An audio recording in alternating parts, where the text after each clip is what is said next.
Why? Okay. Why? Hello there, everybody. Welcome to the Critical Failures podcast, uh, the TCR Critical Failures podcast. For those of you who don't know, TCR is this little group of ours. Um, let's go ahead and introduce ourselves. My name's Kaiser. I'm one of the people who decided we should do this. Mr. Fella over there. I guess I'll do it next. What's up, Tyler? I'm just a retard in the group. That's about it.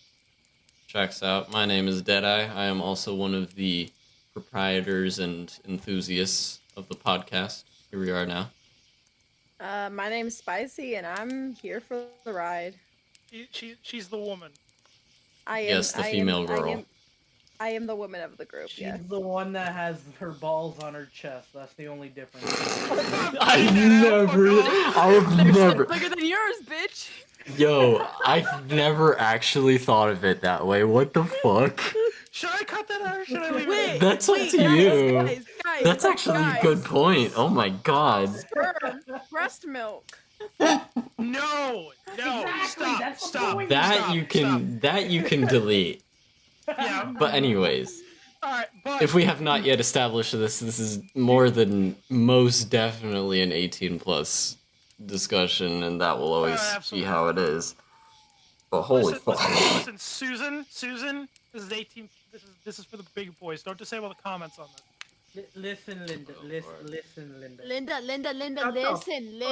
Listen, person who's about to report this video. We've come to vibe, so go vibe somewhere else.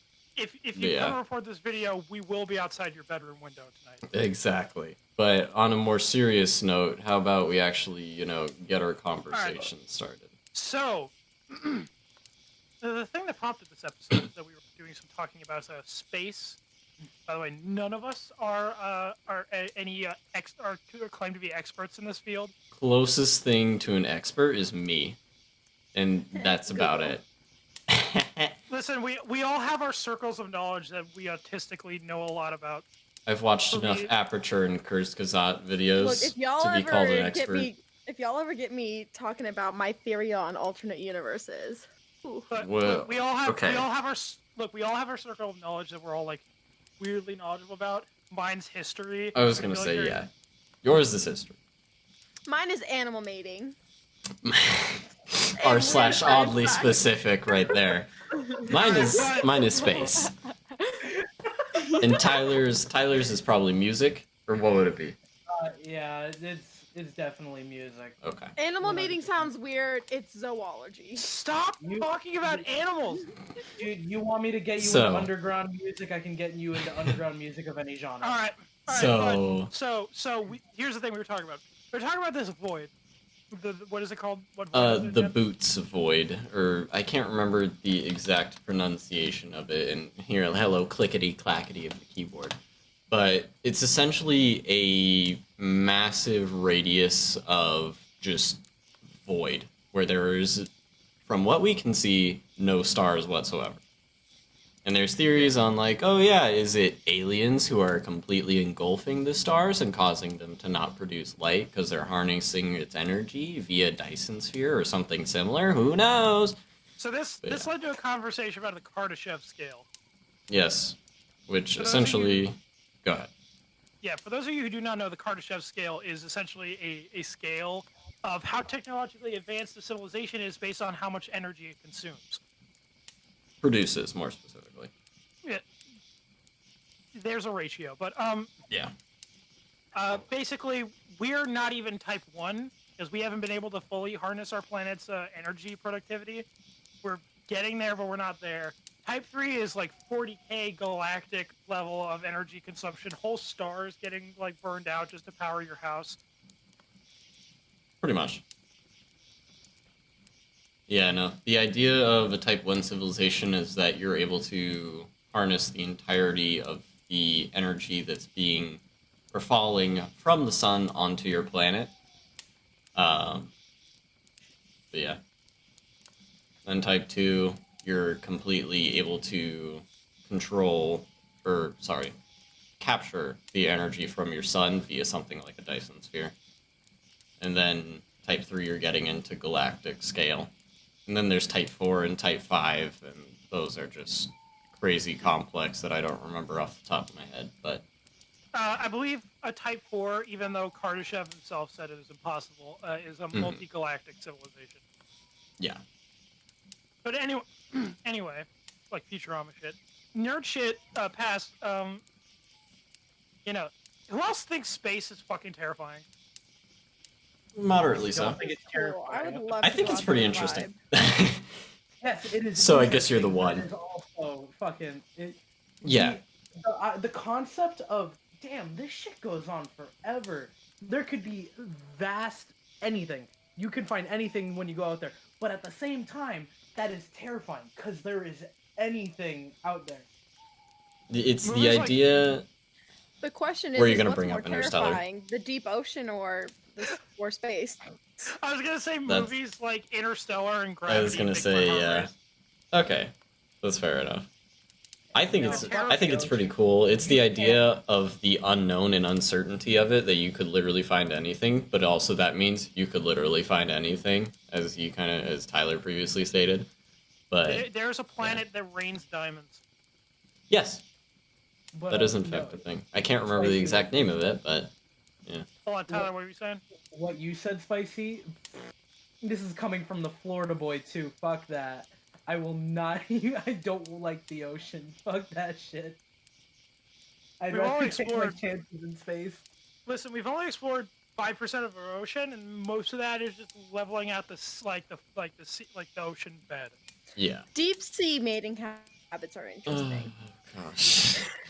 Let's get back to You So- right track-minded whore! Look, I'm a slut Welcome for to- zoology, Welcome to hyperfixation. Anyways. Yeah, featuring no. me. Yeah. The whole idea of just the unknown element of space, it being just a massive void that hosts basically anything, is pretty cool to me. And I would totally I would totally be an astronaut. I'd vibe The with impossible becomes possible. that. Yes. with, Except, with breathing in space. That I don't think that's gonna happen. You don't know Jake. that. You don't know that. I They're do just like- know that. Totally. No. I'm talking about creatures like, say, like space, like squids or jellyfish or something. That like don't breathe but harness energy through the sun, yeah. like directly. Yeah. God, I was trying to think of the saying. I just randomly thought of the saying, and it's like, I can't remember how it goes, but if it's something about impossibility, and then how is something... Fuck, I can't remember. Continue onwards, but I'll try to remember it. I'm trying to remember what it was, but when me and my dad were talking about fucking space last night, it is thought that a bigger planet crashed into Earth, and that's one thing that could have caused the moon. But it is Yeah. thought that whatever Yeah. this planet was, it went between Saturn and Jupiter. Not, it was a Saturn. Well, this would have been at a point where the planets would have been just forming. No, but here's the thing. This is what I'm saying. That during the forming, one of the speculations is that there was a bigger planet that came through and smashed into Earth, but it crossed paths between Jupiter and Saturn, causing those two, which are thought to at one point supposed to have crashed into each other, making an even bigger planet. But whatever crossed between them and crashed into Earth caused them to not collide. Okay.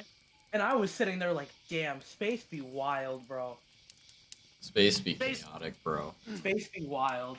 It'd be Space wildin'. is chaotic. Exactly. Space is chaotic neutral, and we all know this. Yes. Think about the vast amount of small things that led to life on Earth. Like that's a small chance. It The is r// so minute. oddly specific amount of circumstances and things that had to happen I'm- for life to if I'm- exist here specifically. If It I'm makes, correct, it makes me feel like it couldn't have happened by accident. Either If I'm cor- aliens or some force. What always Or- gets me is not the fact that life exists on Earth, but the way consciousness developed. Okay, we're It entering. just We're entering That's what happens when you get into podcasts, bro. You just talk and talk and talk. So All right, what there's were you so saying, much Tyler? philosophy regarding the I development can't of even remember what I consciousness. was gonna say. For the fact of how we got here, if I'm correct, one of the speculations is that we actually came from debris from Mars from when the worlds were. Yeah, I have heard bacteria. about that. Yeah. Frozen Asteroids bacteria and on a shit. comet or an We- asteroid. Yeah, we are thought to be from debris of Mars. Hey, yo, bro, we're Martians, bro. That's all. We I gotta all say. Imagine, Martians. imagine if Guys, in I the t- future. Hold on. I took it- Imagine if you could recreate the circumstances. Say that we're real, that we're debris from Mars. Imagine if you could recreate the circumstances and develop new life. People have done That probably, No, I mean using like debris from Mars.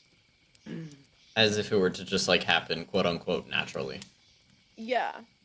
That would, I mean, Mm. obviously it'd take a fuck Because ton it of time. could, well, and I mean, hey, given I think the evidence for this is because they found fossils of single-celled organisms on rocks near the polar Mhm. ice cap on Mars. yes, but this also proves the point that life was definitely possible on Mars. No, was- there's plenty of evidence that there was life on Mars, Yes. mhm. So, but it died. did you know that there's and we could also just be a fraction of it that- that sprouted that off. could have once been life on Venus? I've not heard about that. There was No. once. There's theorized there was once life. Yes, on it is theorized that there was life on Venus. If you look at it, if you look at the gases in the air of Venus, there is actually a type of gas in the air that is only produced from living organisms such as humans or specific plants. I actually want to shift over to the consciousness idea. That does sound. Oh, I love talking about philosophy. Mm. Human consciousness is fascinating. I've It's already odd. stated the fact that it's weird for these things to just be like accidents. It's almost hard to believe they're accidents. Like it happened where we're the living example of the Mhm. fact that shit momentum goes into where the universe is one giant Rube Goldberg machine. But who set off the first domino is definitely the question here. But Mhm. human consciousness is definitely like that. That like people say the soul's in the heart, like poetically. People say the soul's in the heart. I don't believe that one bit. It's in the brain. Oh, for sure. Yeah. Uh, Absolutely. Here's the thing: you can get your heart replaced by cold tubes and plastic bits and still live, but you can't. If your brain's ruined, you're fucked. Also, imagine like any sort of brain injury has life-altering changes to your personality, Correct. which, if anything, I think it is much closer to the soul than anything the heart can do, which is going to be purely physical and medical. Yeah. Specifically, the frontal cortex is where most Yes. of your personality synapses reside. This There's actually, an interesting phenomenon with. Sorry, you can go. Okay. I had a recollection moment. There was this video I had watched forever ago. Or I say forever ago, it wasn't that long. And it essentially talks about how as you start to replace more and more parts of your body, are you really still yourself, or are you becoming less and less of yourself? Like, it goes Like into that- detail oh, about being fuck. able to, That- like, that's like replace the, your memories, alter your skills, alter That- all, That's everything like the about whole, you. I just want to the ship clarify to everybody paradox. listening If right you now. if you replace a board on a ship, when does it become a new ship? Exactly. I want to clarify something right now. This is not how we normally talk. Yeah. That's a valid Yeah. point. It's I mean, normally look, all if- memes and screaming at each other. Some of you Name- probably think we're the name most one- boring fuckers right now because we're sitting here talking about philosophy and astronomy. And Name meanwhile, one time you've heard me talk smart. Name one time. Never. 2 minutes ago. 2 Exactly. minutes ago, and then before that, never. Before that, never. Never. Because I usually just play off as an idiot. Uh-huh. Because being Yeah, an we're- idiot we're- is much easier. Trust it's me. also fun. It is. Trust me. The way things go, you're gonna see us for the first time. It's like, wow, these guys talk about a lot of shit, like a lot of like philosophy. Then we're gonna get to the point where we land on a topic that's funny, and then you're gonna see our true self. Yeah, like if we Either talk way, gotta talk about... about Narnia. That's all I'm saying. Oh, God. Narnia No, has to be a don't bring it topic. up. Don't bring it Oh, up. God. Don't bring it Oh up. my no. god, Like, Narnia. I would much rather talk about D&D. I would much rather bring up stories. I would. I- Here, no. Here, let's go back to the Back to philosophy. philosophy and philosophy. consciousness. And It it's did- just like... Here's some fun information. Besides like primates, right? The closest Primus the animal, band. the closest animal to to being on the level of human consciousness, that's not a primate, Isn't are it- prairie dogs, who have the most complex language system behind primates and humans. Is And that it's just hyenas? nope, it's prairie dogs. I'm pretty sure I heard the thought it same was thing, but it was with dolphins. hyenas. Scientists have learned prairie dog language, and they can actually decipher what certain squeaks mean. They can identify like red hat, male, tall. The next two, it's in order of complexity of language, it's prairie dogs, then crows, and I just googled it. Yeah, no, she's right. It's prairie dogs. Interesting. also, fun thing about crows with language and consciousness is they can pass on language cross-generationally. So they can, if somebody targets a crow and they're like seen as like the bad person, they can tell their young what that person looks like, and if their young see that, they will target them. They have a memory. They for sure have a memory. They have like an Crows, IQ. they can share memories cross-generationally. Yeah, Through like, through, like isn't it language. said that It's they have so the weird. IQ of a 6-year-old? Like the IQ of a 6-year-old in terms of mental capacity, in terms of like remembering and being able Yeah. to recall information. Also crows have among the birds, they have better math abilities. So parrots can count. They can count up to like I think it's 6, and crows can count up to 8, I think. Hmm. And so Uh, crows can actually like do math. Interesting. I do have one thing. Do you guys think animals have emotion? I Oh, am going to go. 100%. Okay, so no, I'm going to disagree because this goes into a whole happiness of a philosophy of happiness thing. Is the thing with human happiness is it's complex and it's long lasting. With emotions, it is momentary. Dogs, when they're sad because their owners are away, are only in that moment, and as soon as their owners are back, they forget about it. That I disagree. Dogs So dogs emotion. have proven. What is it proven that the No, dogs this is- actually have this very is- good memory? No, well, they have good memory, but in terms of emotions and connecting emotions past memory, The idea humans are the only ones. long-term Humans are the emotions. only ones So- that can relive memories. Humans are the only ones that can do it. Dogs cannot relive memories, so they can't have they can't emotions relive associated with memory. emotions. They can have trauma based on like behavioral responses, but they can't relive emotions. And since their emotions are fleeting, I sort of disagree with that whole theory of I feel like animals can feel pain, and they've done plenty of experiments to show that animals Okay. can feel pain. Okay, But when you say emotions pain, are when you long- say pain, do you mean physical or emotional pain? Because physical pain, almost every that's a nerve reaction. That's No, well, there's a whole debate in the science community about whether they can just sense pain or whether they can actually feel the pain, and that causes emotional distress. you know, that's just pain. That's just No, pain. no. Every animal, they have pain receptors. Their body can tell they're in pain, and they can get themselves out of the situation because it's a matter of life or Mhm. death. But depending on the animal, they don't feel any emotional connection to pain. The only animals that are proven to have like emotional connection to pain that I know of are goldfish and dogs. Fish do Horses. not feel pain. Actually, they do. They did an entire experiment where they put Legos and they shoved them into it, and they like dropped them into a tank, and they could see how fast fish can dodge it. And then they gave fish a specific like drug that would put them in pain, and to see if they're how their body responds to it. And a lot of them were like confused, and they couldn't dodge the Legos, and they would get hit by the Legos, and they would be like flailing around with the drug, and it was because they couldn't feel the pain. And then when they gave them Alright. an antidote of the drug, they gave it to a certain point in the tank, and they would always return to that point to try and like get back to it as a learned response, which is like proof that they can feel pain. Oh no, I agree. Goldfish have object permanence and are able to like remember things, but like, all right, but Ironic. the main reason I want to point this out is, I don't know, I see a lot of like debate in the science community about emotion. For example, apes. Do apes feel emotion, and can apes understand language? Like understand language through like sign language. And it's this idea. I'm kind of against this idea where it's this. We can't 100% without a doubt prove what animals are feeling because we can't feel it. All we can do is take our guesses based on how their bodies and brains react. Right? Am I alone on this? No, I'm following. Like, that's all we can do is guess. We don't know how they feel unless we can feel it. And on a surface level, at least with like dogs and domesticated animals, they do show some sort of positive and negative response to certain stimuli, be it affection or being left alone or being disciplined.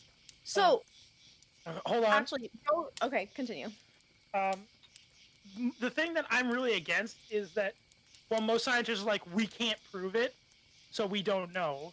There's a lot of scientists who are out there like, we can't prove it, so they don't, and if you believe they do, you're an idiot. I've actually seen multiple scientists do seminars where it's like, if you believe your dog can actually feel, you're an idiot. And their entire presentation just boils down to, well, we can't prove they do, we can't prove they don't either, but because we can't prove they do, they don't. Well, so based on your thing when you're talking about how they respond to affection and all of that, that's actually a genetic behavior developed from domestication. It has no relation to emotion. They've proven this. This is proven that it's in their genetic DNA to respond to affection in certain ways. I can send you a source. You got to give me a minute to pull it up. But they've proven through domestication cycles and what they call the there's a part of genetics which is called the cute feature for for domesticated animals, and they did this with the Russian silver fox experiment. Is they domesticated foxes in 7 generations, and they checked their DNA along the way and saw what genes were linked to certain behaviors in the cute factor. And the cute factor is that they often become paler in color and their faces adopt like cuter features, because that's how it was in domestication, is that the cuter they were, the more likely humans were to take care of them and not hunt them. So when animals were domesticated, they developed these sort of cute features that made them seem less aggressive. And then these cute features are linked to certain behaviors of being more affectionate to humans and being less aggressive to them. So it's linked through evolution and domestication. Okay, but how do we know 100% that isn't linked to emotion at all? No, I'm not saying it's not linked to emotion. I'm just saying they've proven that. I'm not saying I agree with you. We don't have anything proven. We don't have anything proven for emotion, but we know for sure it's linked to domestication. Yet instinct. It's the same thing with humans. There are exactly. But I was just branching off of the point you were saying in terms of how animals respond to affection. And I'm saying animals respond to affection in genetic behaviors. Okay. So it's more likely, not that it's 100% true or 100% false, it's more likely that it's linked to their genetics rather than to emotions. It isn't association and trust in natural alignment to certain people because of your instincts and generational behavior. Isn't that also kind of present in humans? Yeah, in terms of, it's just we just have higher like thinking capacity, but it's still like that doesn't mean we don't have instincts. And that doesn't mean those instincts are like the source of certain emotions. Fear is branched from an instinct. It's the instinct to look for danger. Well, the question is for like emotions for animals is what species have emotional intelligence, which is just the recognition of emotion and knowing that you're feeling that emotion. Which ones have that emotional intelligence and which ones are just, oh, I feel this way, therefore I act this way. The question isn't whether or not they feel it because they feel it, it's whether or not they are conscious about them feeling it. I don't think they're conscious. I don't think they're conscious, but I do feel like they have emotions. Well, and I do agree that's probably stemmed from genetic behavioral instinct, but I still feel like it's still emotion. Well, in that case, then, is the emotion... How are you defining emotion? You Because there's multiple...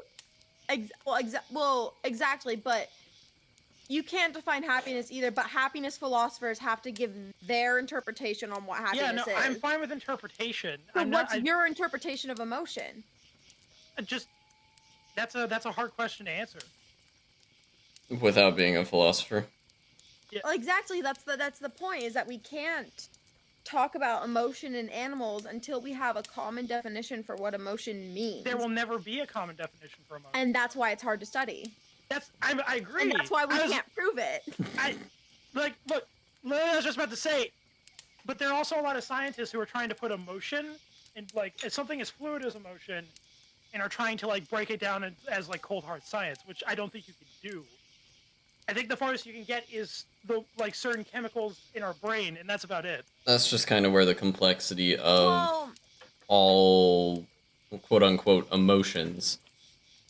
It's hard to attach a single thing to it because of how fluid and moldable it is. People view and attach different emotions to different situations and how it affects them. And do so differently. Yeah. So I feel like the prime example of how fluid emotion is fear. Fear is because we all experience fear, but we're afraid of different things. But in different capacities. In different capacity. Mm-hmm. Yeah, that's probably a good place to, or well, actually no, that would probably be the most complex place to start from. But I think if you could somehow manage to narrow it down to this is what it is, then it might be a good way to kind of branch into other emotions and kind of use the same thinking and process in order to narrow down definitions. The best way I can think of emotion is a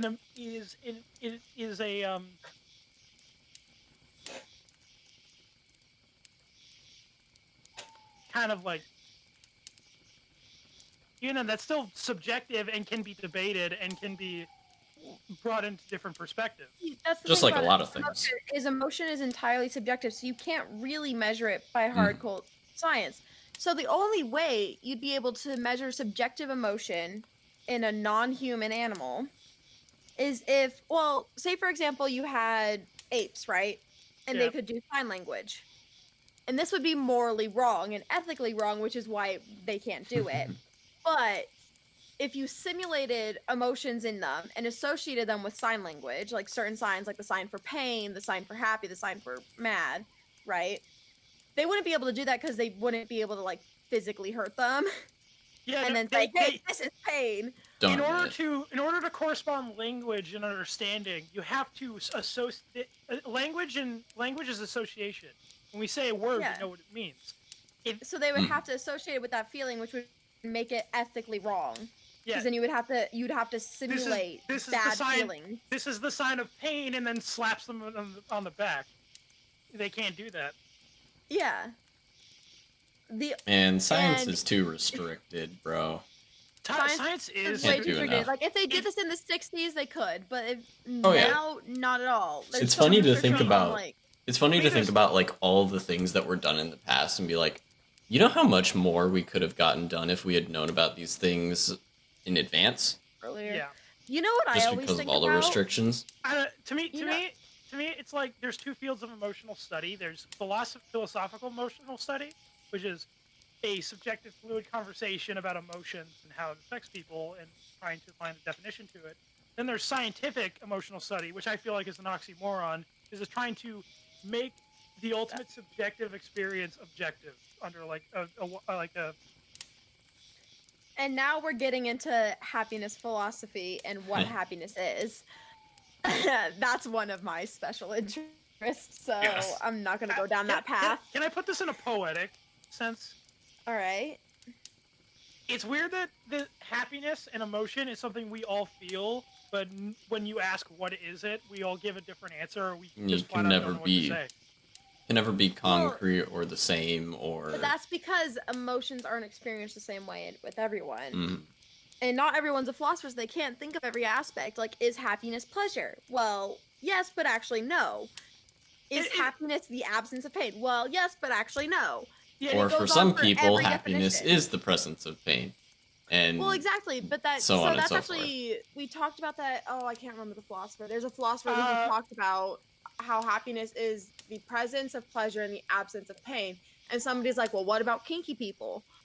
And they're like, "Well, they're deriving pleasure from the pain. Therefore, the pain isn't actually pain; it's pleasure." look, So then, what to is me, pain to them? Well, that would be something like people have hard limits. That'd be if somebody did a hard limit on them, Hmm. and that would be the pain. Makes to me, sense. this is why I feel like it's redundant to ask, do certain things feel emotion? Like, in the sense of asking for like a solid answer. Like, if you're looking for interpretation, it's not a redundant question. But like, trying to be like, no, do they or do they not feel emotions? Like, well, that depends on what you believe emotion is, and that's if they feel it the same way we do. Yeah, and that's also talking about because we don't. Yeah, they do feel it a different way. And like, say even if we were to do the whole thing where like, hey, you slap them on the back and then show them a sign for pain, right? Are they experiencing pain the same way we're experiencing pain? Like, Also, is it like a vibration that tells them bad thing, or is it actual physical like pain? recoil? Yeah. Well, and then this is random, but one of the things I've always thought about is like if you give an animal LSD, how do they experience a trip?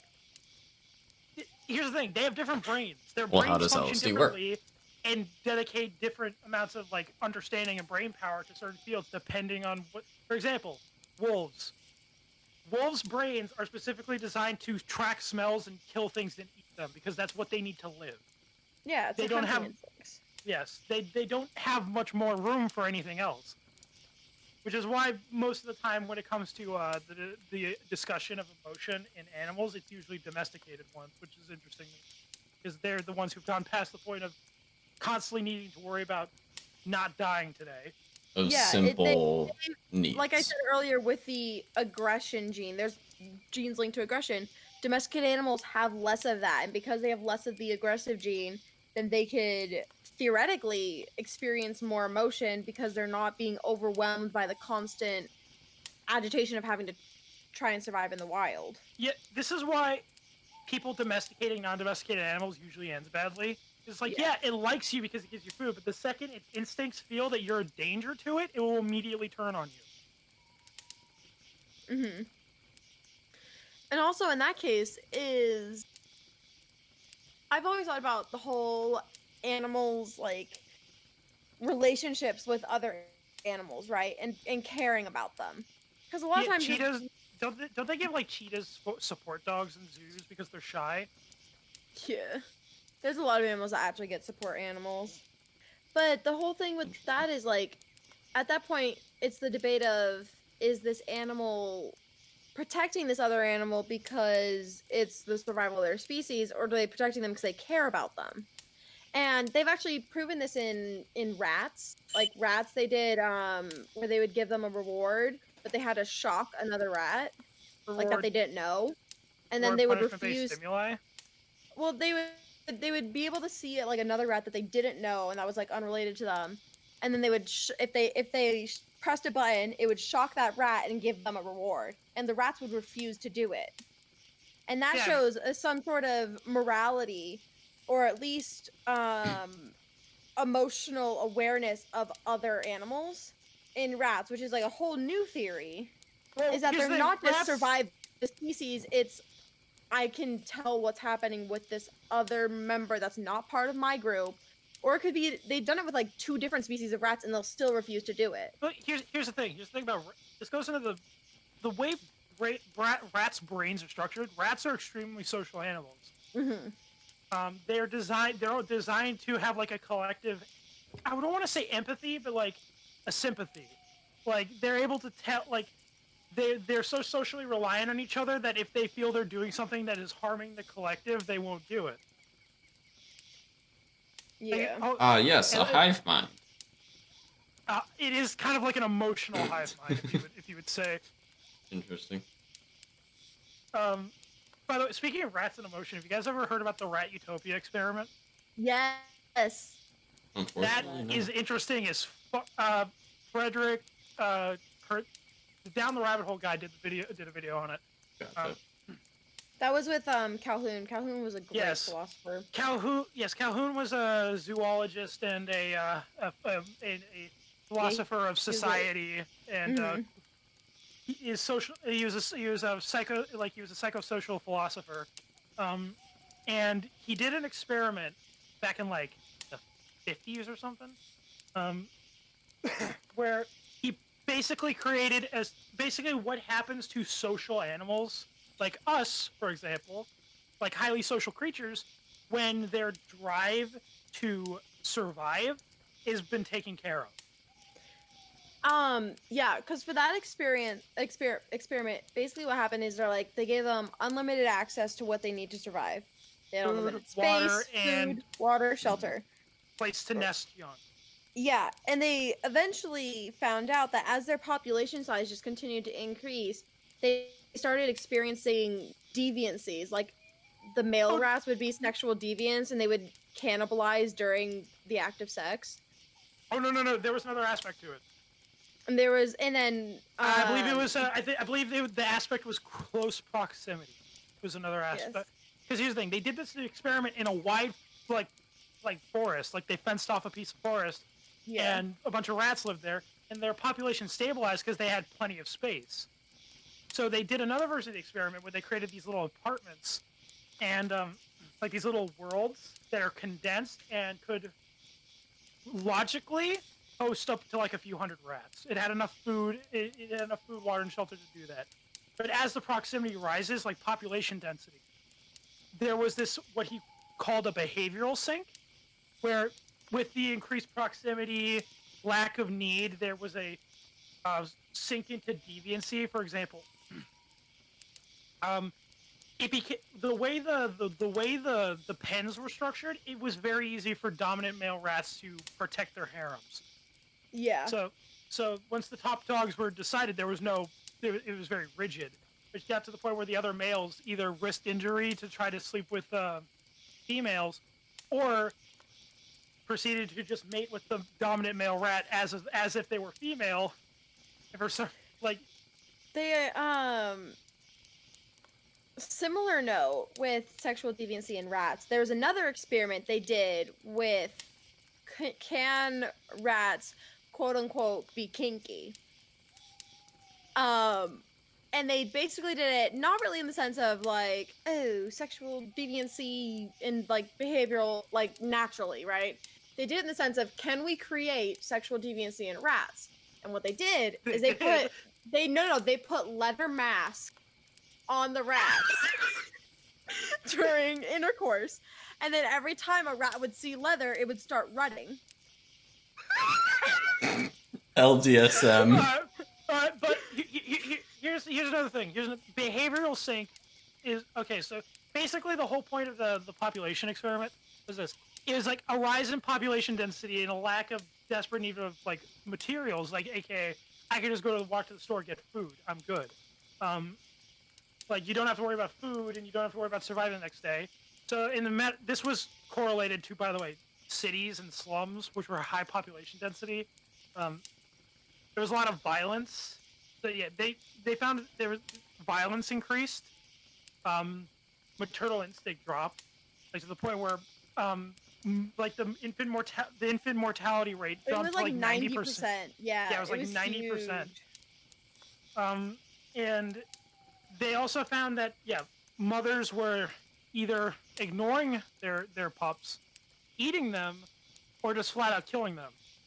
Mm-hmm. The cannibalism rates were high.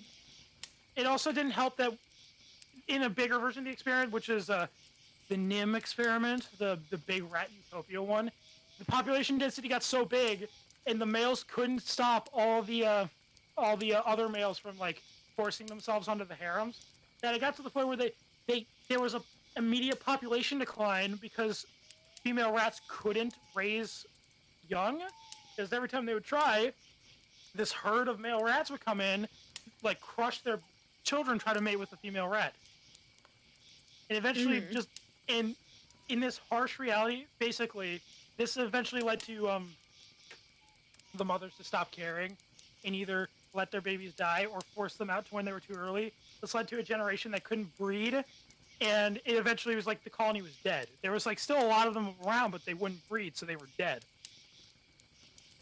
So it basically led to this whole like thing is like, oh, does high population density and lack of need create social deviancy? So far, every test they've done on humans to recreate that environment have resulted in little to no correlation. Though it is interesting. Yeah. Thus, the topic was killed. Yes. I've been spending this time like trying to think of what else we could talk about. Let's talk about D&D. I was gonna say Alright. that's kind of where I naturally was inclining to. Okay, so we love D&D. Love D&D. Big D&D nerds. I was the proprietor for this group way back So- in what, December 2019? No, 2019. no, 2018. I got that Yeah, way I wrong. came in My in apologies. 2019, Yeah, and I was came gonna in, what, a say, year later? I was like, whoa, wait, that's not right. Yeah, 2 December years 2018. ago. Almost 2 years ago, like a few Oh, months short of 2 years. Jesus, that is way too close. Okay. I feel old. Sorry, that's all. Continue.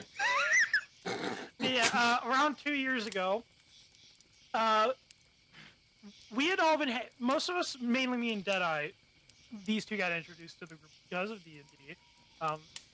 Me and I've Deadeye have in been the group for a little over a year. me and Deadeye have been in TCR for a while. Good long while. Yeah, I had been around since before Discord. Like the group was generally hanging Yeah. around back at Skype, and I've been around for a while because God. I know the clan. I'm the childhood friend of the clan leader, so I've been around for a while. But eventually, I see one day Cry, who was our friend and the guy who started the thing, sent me a message saying that Deadeye was putting together a D&D group, and I had always wanted to get into D&D and never had the opportunity to do it.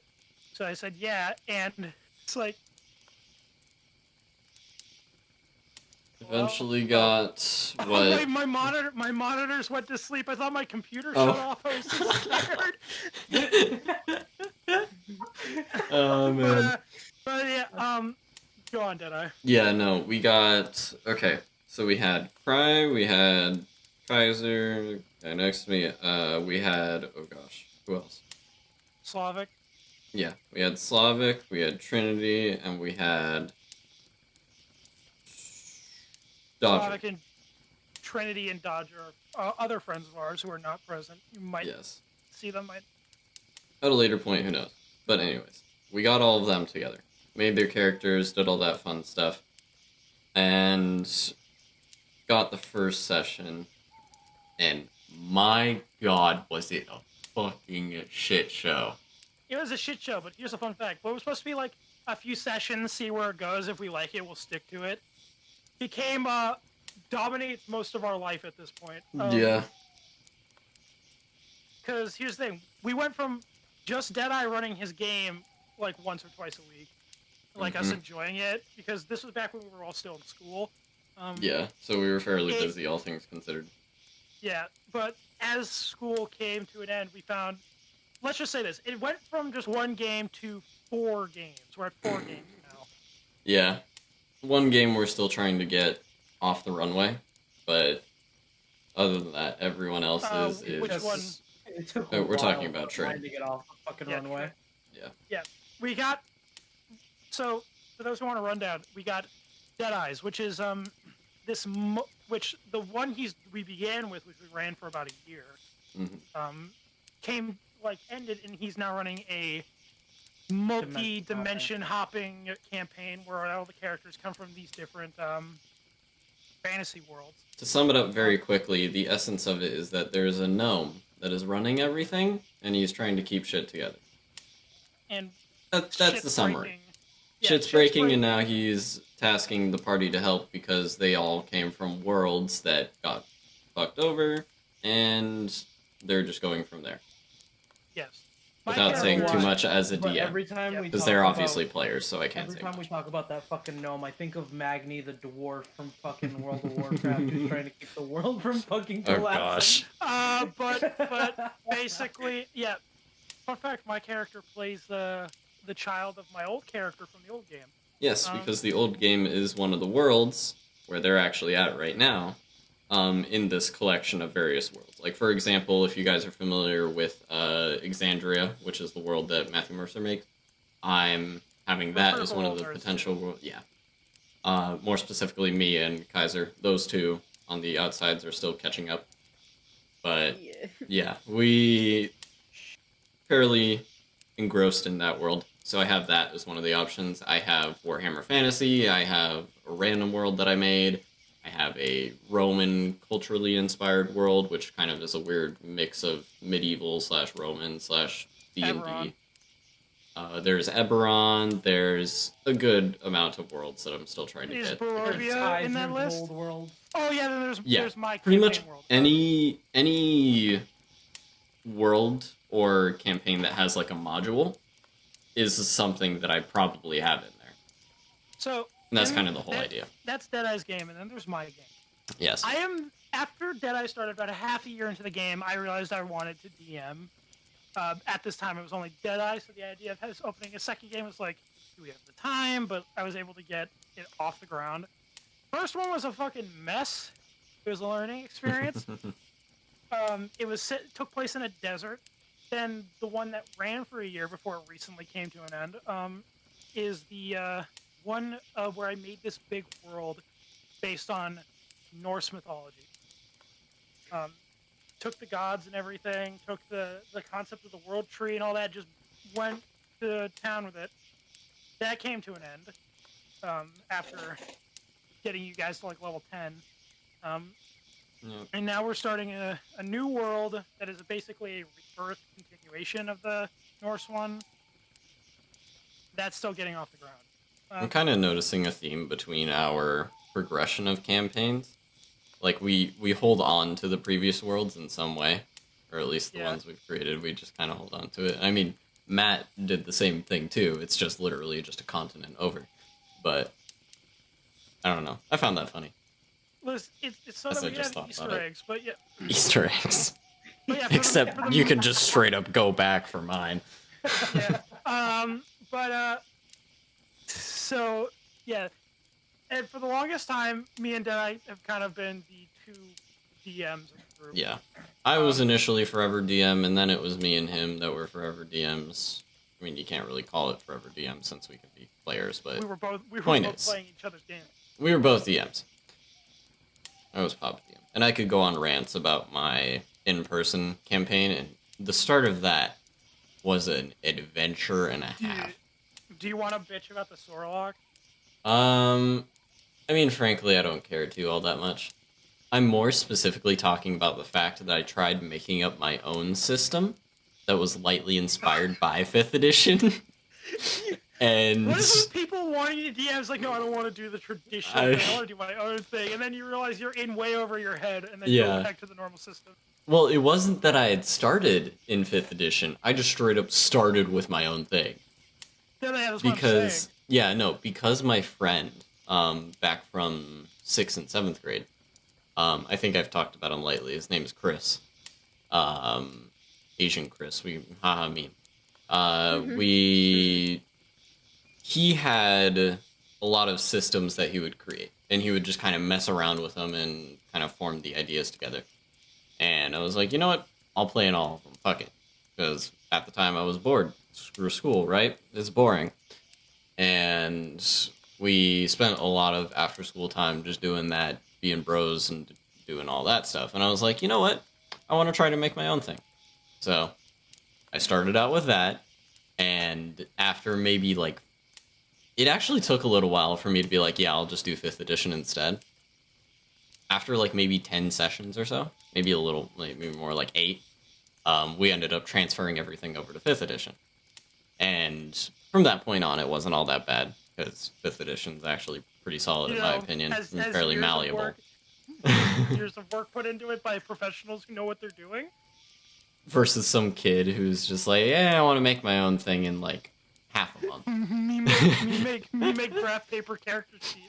Literally. I'm not kidding. That's literally what it was. I could probably find a picture of my old things.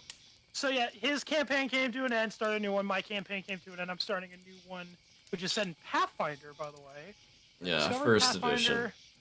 Yes, and I really like the system. It's more complex, but I feel like, you know what, we can handle it.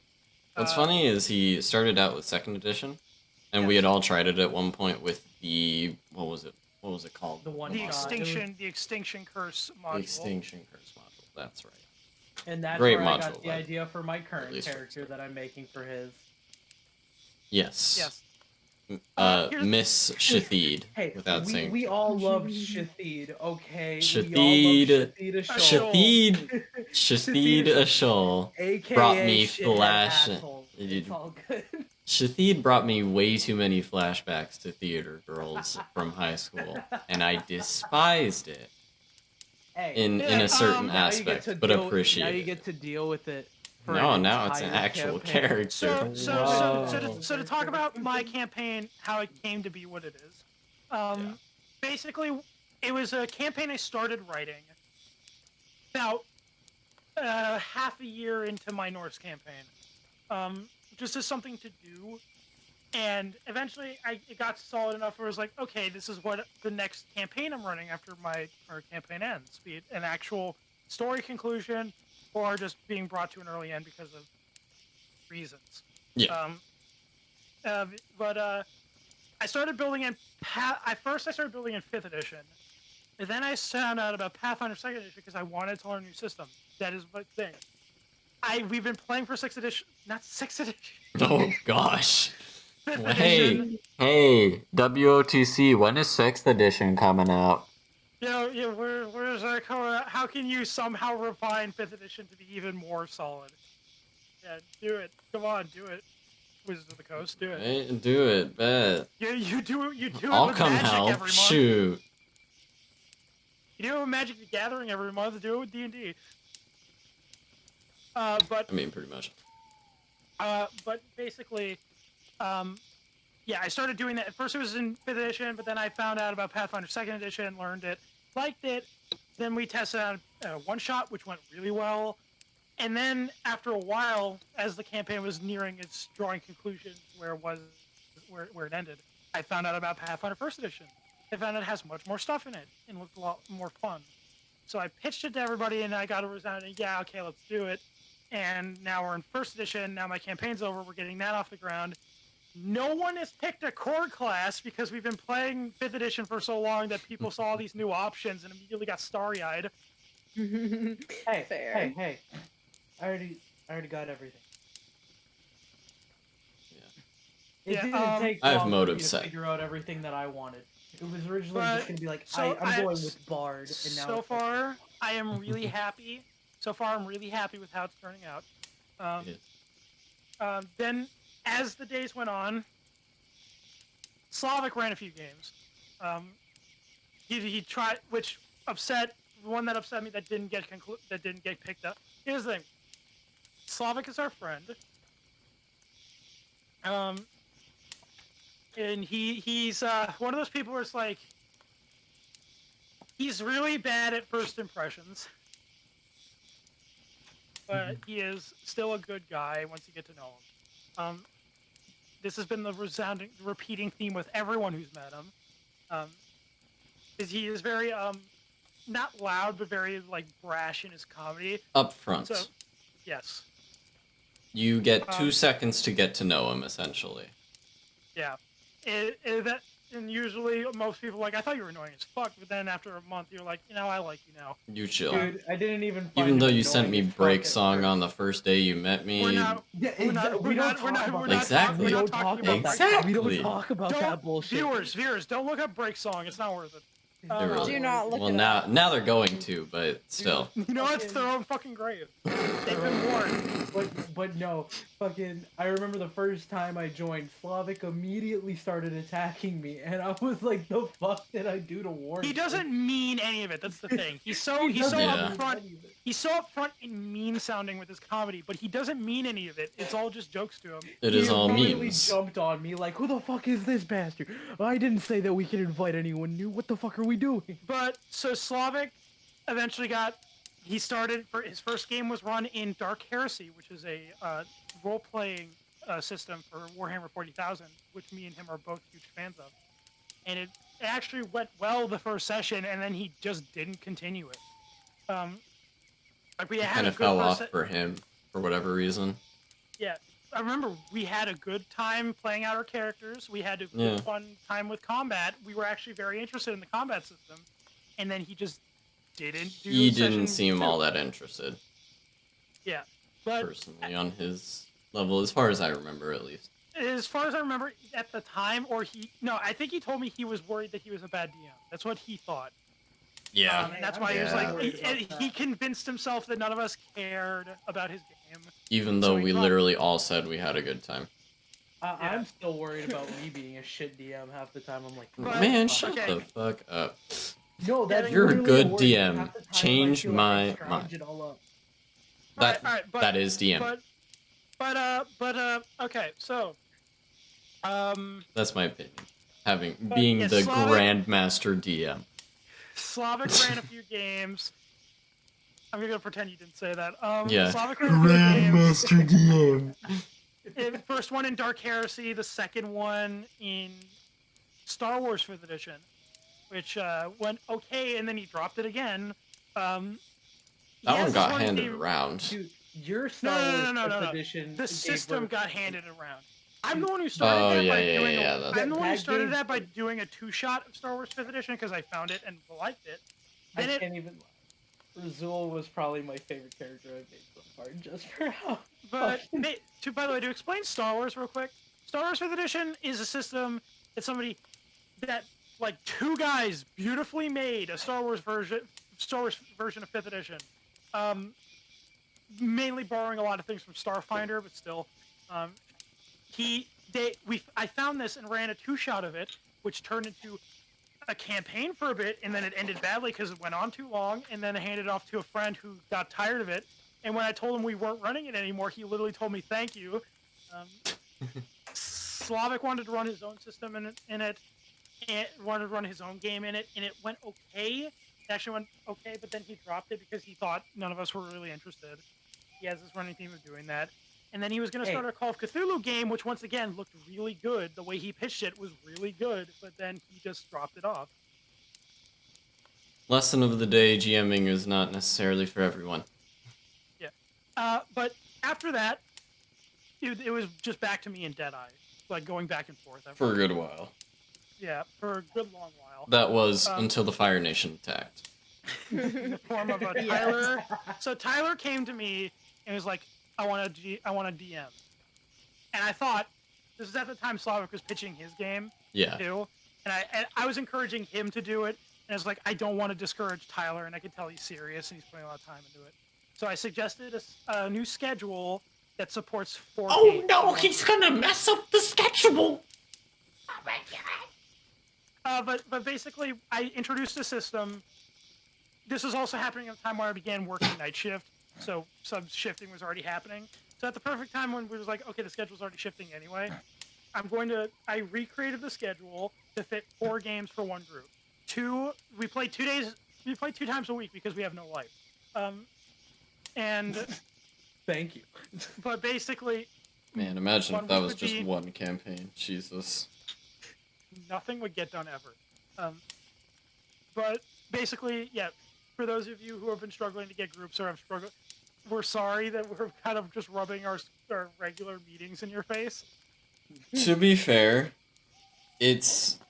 I think we are definitely a diamond in the rough, and this is a very abnormal situation. Oh, Put it that absolutely. way. So do not We be were- discouraged by it. Still look around and find people. There Yeah. are many amazing groups and tools out there. I've been seeing some actually really cool like group finding Like tools. apps even. What we Just- use, Yeah. Like, since oh we're God. online friends, It we was don't even have- something. It was something like where you could filter by like the level of combat versus RP or certain aspect Yeah. or whatever, and it was a really cool looking app, and I can't remember the name of it for the life of me. But you can probably Postal find it if description. you look it up. We've used so many Yeah. different ways of playing D&D so far. We've used Tabletop Simulator, Roll20, Fantasy Ground. That's We don't its talk own about trip that in we its don't own talk right. about the Tabletop So, Simulator. yeah, Those so are declare- dark ages. To clarify, we are a dime a dozen. We are extremely lucky to be able to play as much as we do. Like, we have 4 games running. All of them have, so far this year. We've rarely had times where we had to call off a session. The only time where we call off sessions is when we usually just call to take a break or just not enough people are available, which surprisingly doesn't. And to make you feel better, there was a point when we only had 1 game and we were struggling to meet once a week. Yeah. Yeah. Duger cry. Oh gosh. Don't call them out. Now you're outing people. I love that. They had I love legitimate them. reasons to Yes, not they be did have available. legitimate Yes. reasons. They did have legitimate reasons. Yeah, no, there's no salt in this. They had legitimate. They were busy out of game. They couldn't make it. So Yeah. And you know what? I mean, they that's decided exactly to why I step haven't out been- of their own accord because they knew they couldn't make it. That's the same reason I haven't been able to make it the past 2 weeks. Fucking moving is a pain in the... Yeah, you've been moving. But, Naturally. yeah, the fact, yeah, there was a time when we were keeping track of our character sheets on a shitty Google spreadsheet. Oh gosh. And we were I forgot playing. about those.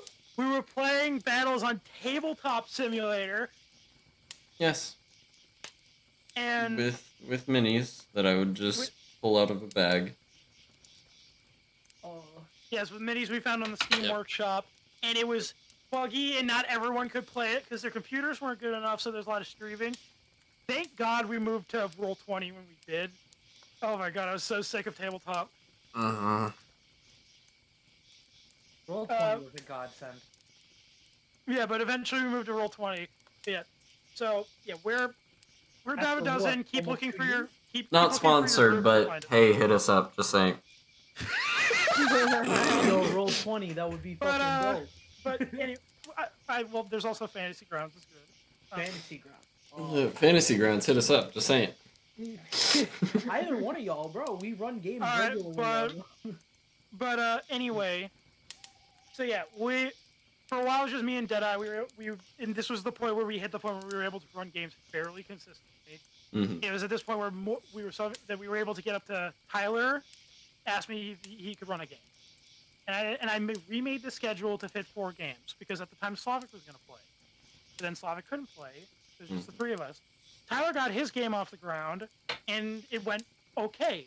Went well. He was clearly a new DM who was learning, but it still went well. Yes. And then eventually, our friend Trinity, who is actually one of the people who've been playing D&D before we started this, came up with a campaign idea himself, and Slavic dropped off because work was preventing him from being able to run a game. And we hit the point where it's like, we got Deadeye's game, my game, which is still getting off the ground, Tyler's game, and Trin's game, which is almost there. So yeah. Just need to find a schedule. And by the way, for those wondering, how do you not burn out? Well, there's a clear difference between the people who will never burn out, or who will never burn out, and people who. Let me clarify this. I had words to say, but now I've lost them. Fair enough. The people who clearly can never burn out on D&D are the people who play in all 4 games, and don't have a problem with it.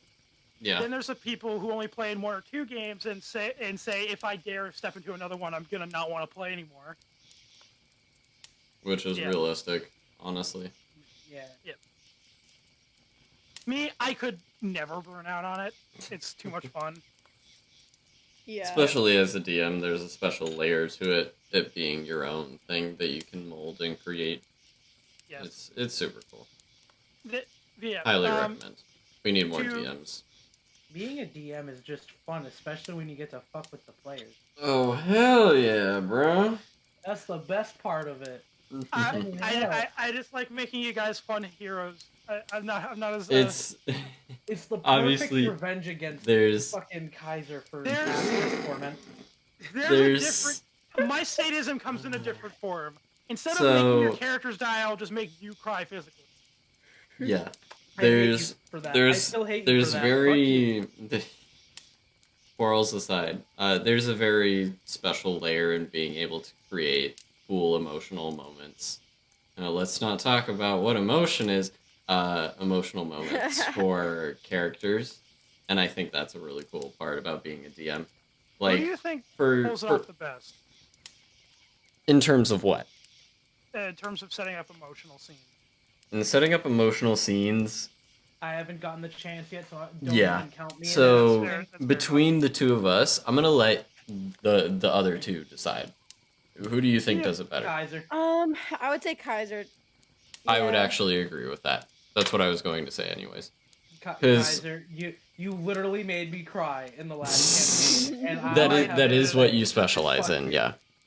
Fuck you. Very- I am a very narrative focused. Yes. My IRL group kind of forced me to be a little more combat centric, so I'm kind of more multi-purpose, but you are definitely very good at specializing with narrative and emotional scene. A Yeah. perfect example of why I'm like of my more multi-purposed speciality, and I know Kaiser is going to yell at me for this. Just bringing up the memory. Don't bring up the When wedding. we are Don't bring going, up I the am wedding. bringing up the wedding. So when Kaiser, his character, who was named Jaeger, and Dodger, whose character's name is Rose, they had reached a point with their characters where they were bonding to the point, like, yeah, they would probably be attracted to each other and want to get married after a little bit of time. They formed an in-character relationship. Yes. And out of character, they were just basically, they're good buddies. It was just fun. It was just fun for us. Like Yeah. we were nerding out. We were basically to the people who were like, how can you do romance in D&D? It's weird. To basically describe it is we were the nerds outside looking and shipping them, and they were the actual people in the relationship. Yeah. Yeah, that's a good way to frame it. But anyways, Basically. to the actual point. Oh, God. Just thinking, I was like, we Pause. started. Pause. Yeah. Deadeye, go ahead. But anyways, they eventually got to the point. We spent like a good 3 or 4 sessions just setting up the wedding alone. And eventually, it actually came to the wedding. The whole process was about to go. Dodger was about to make her way up to the altar. No, And she made her way to the altar. We said our vows. yeah. As in, made her way, was going and went through process of the vows. And as it happened, I had this train of thought for the longest time. Ever since the thought of a wedding itself was brought up, I was like, these are all a bunch of adventurers. Maybe I should, have a little bit of a wedding crash. And it started out a little innocent. It wouldn't have been 2 young green dragons and a shambling mound. That legitimately upset Dodger. Yeah, She's it actually did upset. for a little while. And initially it was just going to be like some small group of bandits that's like, give us your money. But, Fun fact, the party size at this point, 10. oh my god, that's right. I hated myself for a little bit, is the summary of that. But, yeah. So we had 10 people taking on 2 young green dragons and a shambling mound. That was my version of a wedding crash, because a god was angry with one of the players, one of the characters, and was unleashing her wrath as a result. Basically, he had transferred from one god to another, and that My god was character unhappy with it. My character actually picked up a pew and threw it. Yes, For a moment. improvised weapon, 1d4 damage. How are you doing? But yeah. Yeah. Or wait, no, that was Gendel who did that, right? No. Gendel picked it up and smacked them with it. I threw it. You just threw it. Okay, that's right. Gendel, Anyways, by the way, is a dwarf barbarian who is strong.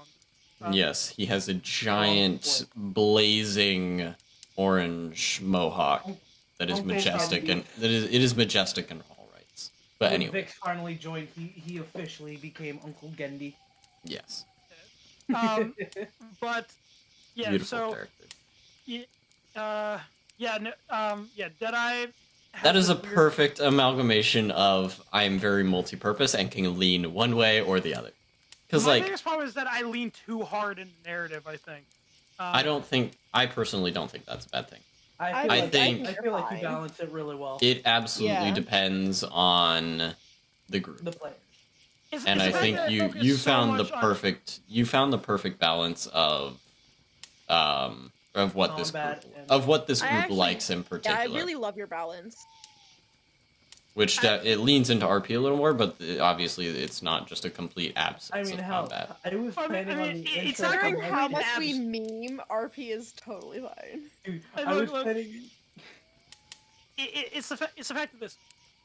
I'm not against combat. I like combat. I like playing encounters, but I set up narrative so that role playing through the narrative.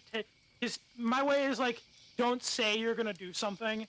Act Do it. Yeah, do it. So role playing through even simple scenes takes sessions, entire sessions to get. Yes. Hence the reason why I was planning on the intro to my campaign only being fucking what 2-3 sessions. What's it going on? 5 or 6? 5 or 6. I think so. I think With D&D, you can never plan properly. You can never, As a you DM. never play. Listen, You we don't were get guidelines we at were best. also having. I remember at one point we were having this weird equilibrium of like, are we RP focused? Are we combat focused? Mm. And then I think it was around the time I started my game, and I started like not even like enforced, but like just created a narrative focused thing. That like it eventually was like, no, RP's fun. Combat's cool, but combat takes a while. It's mind numbing. Mm-hmm. It can be that way. This 30-second battle is going to take us 3 hours. I've had multi-session combats with my IRL group. You've had multi-session combat with us. Yes, you have.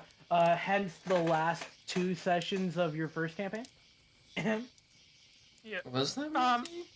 Yes. Remember Yes. the Well, there were The breaks. battle- There were the breaks in battle of between. the- I'm actually thinking. Hold on. I'm actually thinking about I might stream the Pathfinder game, but Maybe. it was just a thought in my head. But anyway, you know what? Just so there's a little feel good moment. Since we're coming on close to the end here, let's Hour and 12 minutes in. let's why don't we go around the table and say what we like, not including ourselves, like about each DM's style, like how they go about things. Oh no. Tyler, you're up first.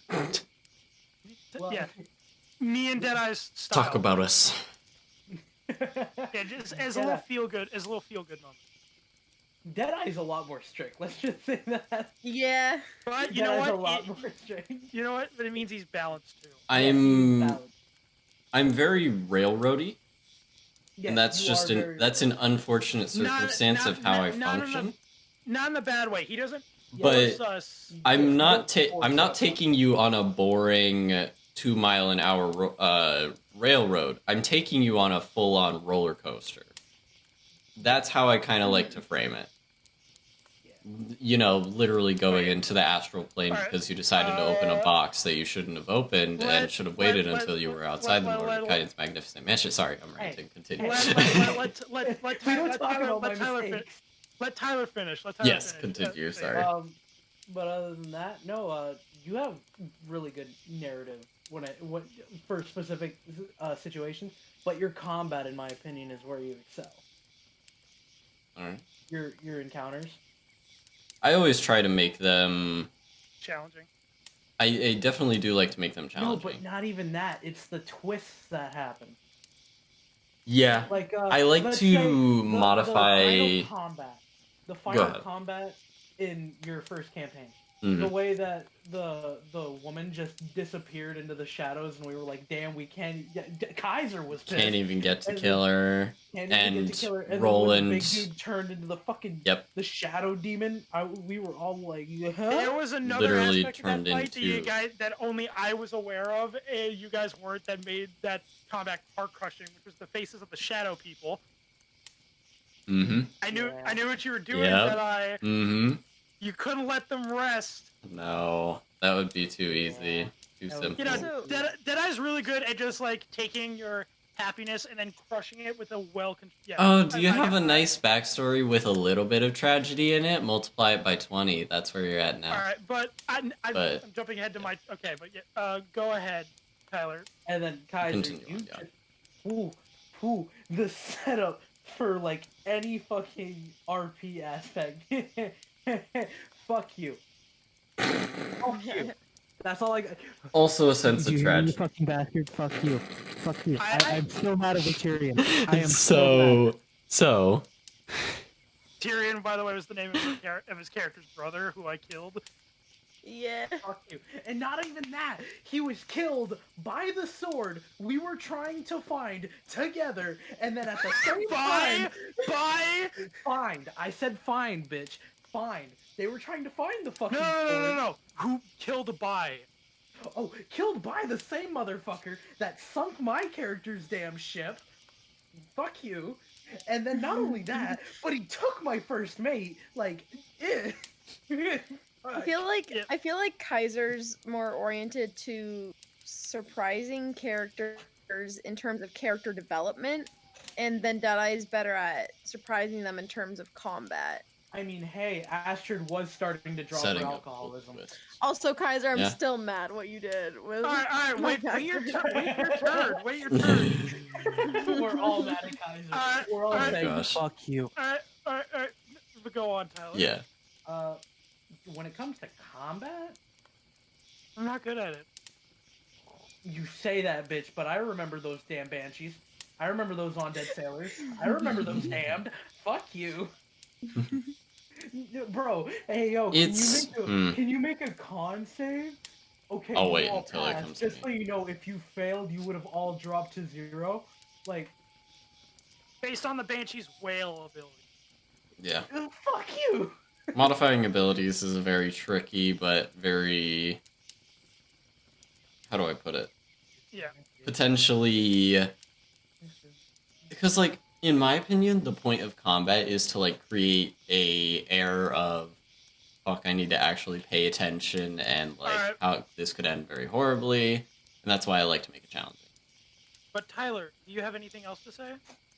Oh yeah, Spicy, you're DMing 10 out of 10. Spicy isn't a DM. She's actually our most recent recruit to the group. Yes. Yeah. 10 out of 10. Best Been DM, here, best I've been DM here here. for I think like- we can all come to that Best DM. She conclusion. hasn't Let's get touched some my feelings applause yet. in the chat I've for been here that. for like 5 months and I'm still the newbie. Yes. You've only been in D&D for what, 3 months? Yeah, But here's the No. thing, she jumped into it full sail. I'll give Yeah, her that. I did. I jumped into it with like what, a level 8 character. Mhm. Yes, in my game, and then you proceeded to be super horny. Hey, Okay, hey, speaking Oh, of corny which, jam. That How was about a we power don't go couple. down that hole? That was a power couple, How about we don't okay? go down that rabbit hole? To Okay, they would clarify, literally have the best children. Calm it down. To clarify, these two had a. So here's the thing. These when it two comes being Tyler and Spicy. Mhm. when it comes to in-character relationships, we're all for it as long as both parties are fine with it because it's a good avenue for story and character development. These guys took that and dirtied it with their. But anyway, yeah. We So, were literally DMing each other about how horny we could be on main. but anyway. With Tyler, I think that's enough for you then. Yeah. Yeah. All right, Deadeye, Alright. you. So, gosh, Even The- just like as far as you yeah, think for Tyler. that's honestly the more difficult part for me. It's just like I've seen so little, so I can't really say like, oh, I like this or I like this because it could potentially be expanded upon. But- let's look at it. Let's break this down to 3 aspects. In this, which case we can go back to Tyler for the 3rd one. That's fair. Let's put it into combat, narrative, and world building. World building. Okay. Yeah, Tyler. Any comments on me and Deadeye's world building? Oh, Deadeye's world building, first world, mwah. Second world, he obviously didn't like it, even though Yeah, liked I it. didn't. I wasn't the biggest fan of it. I did like the. Well, I might want to make There were use of it, there so I'm were not going to say ideas- anything. There were But ideas I had. in that I world thought that I had some pretty cool ideas for it. It's just the structure of the world itself that I didn't like. liked. But Wait. yeah, what about Go on, Tyler. But yours, Kaiser, last one, loved it. First one, only got one session of it, can't say much. The desert one only got one session in. The desert one was trash. Don't bring it up. Yeah, we're not going to talk about that. Arms of Yggdrasil, absolutely loved it. I actually read a shit ton of that lore document, even though it was, like 5 pages fucking long? Yeah. Something like that. It's like I read 9-point font or something. It was so small. There was so much information, and I had a separate lore document detailing the detailed history of one of the worlds. Yeah, I fucking, your world building, I feel like that's your biggest priority in your game. You will spend days, if not weeks, just trying to perfect one aspect of something. I want to make the world feel real. Yes. That's the whole idea of it. Making it one solid, fluid, cohesive machine, as, a world is. Deadeye's universal. I'm gonna count this as world building because the way I mean, world, I find that very interesting. The way that you made it work. Yeah, and you guys are only on the surface level too. Now it's my turn to be mentally fucked by Deadeye, and fuck you. Yeah, right. You guys are only on the surface level of what the dimensional shit is like, anyways. So now, it'll be pretty go interesting. on. As far as you can recall, I know there's probably not going to be a lot for Tyler, but as far as you've seen, and combat, roleplay, and not roleplay, narrative, and world building. Okay, so combat, the owlbear was the owlbear. I wasn't. It was the first combat, so it wasn't like I was expecting a grand, difficult, minute-long combat, but it was a good start. I'll put it that way. It was definitely a good start. However, the Kipping, that fight was, in my opinion, a very good way of integrating story into a combat. I felt that was very effective, and I definitely liked that. And I'm more curious to see where you might take it in the future. As for story, it's definitely very difficult to integrate everyone together in terms of story. So far. Yeah. But more specifically, like, getting everyone included is definitely a very daunting task. And I think that you've managed to do a good job with what everyone has, and that has been revealed so far. And kind of, like, being able to enable the quote-unquote character development, whether that be yelling at each other and literally fighting each other. But still, I think it's a good, solid start. World building, very interesting concept in terms of making it eternally nighttime. And the idea of the hyper-predatory monsters during the dark periods when the sun theoretically would be out. Context, everybody. My world, the god of the sun is missing. He disappeared about 10 years ago in the lore. And ever since then, the daytime is the time when the moon is out, and nighttime is now when the sun should have been out, but it is no longer there. So it's just an everlasting darkness that it actually whips every animal and beast into a massive blood frenzy where they will attack anything on sight, but they will avoid light at all costs. Especially sunlight. Sunlight they absolutely despise. Which is very rare to come by. As far as you know, you're the only one that wields it. Yeah, my character's a paladin to the missing sun god, and I'm so far the only one of his followers who has regained any sort of power. But anyway, yeah, go on. Yeah, go on, bringing it back on track. So that's kind of the 3 points for Tyler. Moving on to Kaiser. I'm trying to, like, ultimately recall all of the combats. I think you're very good at making the combats unique, in the sense that I don't feel any sense of, like, everything repeating, or, like, elements that are just, oh, this is the same thing as before, why am I having to deal with this again? There's always something different with each combat, and I definitely like that. with role playing and story and narrative in that sense. That's the word I was looking for. Jesus Christ. Everyone else has kind of already touched on it. It's the way that you kind of wield it and push it onto every character individually or as a group kind of makes room for some very interesting and cool character development and just general world development in a way that we're kind of able to interact with, and I think that's all pretty cool. And as for world building, very, very intricate worlds is the simplest way to put it, and the amount of detail that you've put into everything that we've interacted with, at least, is amazing, and I love it. And yeah, that's that. Thank you. Yeah, and spicy 11 out of 10 DM. Yes, 11. Yeah. No need by to the way, elaborate. That's just what it is. Yeah, I learned how to do my shit through You gave just me a prime number. That's it. That's all I had to say. Oh look, god. look. I learned how to do my stuff, which is also another thing. Like what we learned. My main thing of learning how to DM was just watching Deadeye do it to learn the basics, Observe. and in terms of how to flavor it. As much as Yes. I'm probably going to get crucified for this, it's like, oh, you're perpetuating the syndrome. I learned how to fluff and like stylize things from watching Matt Mercer DM. Mhm. Like that whole like describing every attack, like Being very like, flavorful and visualizing, or allowing Yeah. for intricate visuals for each person to be able to imagine. I would say that's probably the only thing I'm really good at combat is instead of making it feel like a Yes. series of rolls and numbers. Instead of making it feel more mundane you make it less mundane by describing each and every action in intricate detail, which makes it great.